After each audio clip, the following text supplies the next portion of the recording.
আমার নিজের কাছে অনেক খারাপ লাগে, আমার বাবা বহু বছর ধরে বলছে যে কবে আসবা আসবা। ফাইনালি আমার বাবার স্কুল, আমার সব চাচারা এখান থেকে পড়ছে, Thakurgaon government boys high school, Zilla school নামে পরিচিত। আসলাম, পুরো রংপুর থেকে প্রায় 4000 স্টুডেন্ট আসছে।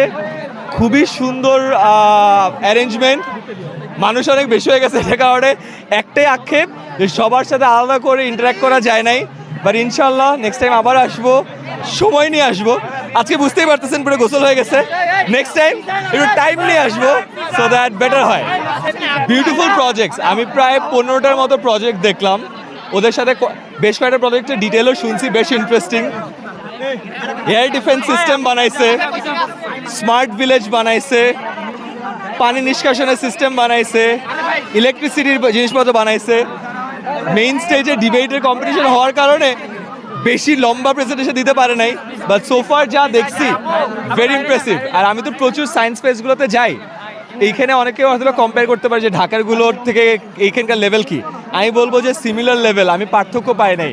এখানকার অনেকগুলো প্রজেক্ট ঢাকার লেভেলে বা জাতীয় পর্যায়ে কম্পিট করার মতো। সো ইনশাল্লাহ এরকম ফেস্ট যদি আরও হয়, বৃহত্তর রংপুরে আরও অনেক জায়গায় ভালো ভালো মানে ফেস্ট হতে পারে, যেটা ইনশাল্লাহ পরে জাতীয় পর্যায়ে পুরস্কার পাবে ইনশাল্লাহ। আমি বলবো তো দুটো জিনিস, একটা দেশ অনেক, আমি যদি এখন চিন্তা করি এআই এর কারণে অনেক কাজ সহজ হয়ে গেছে।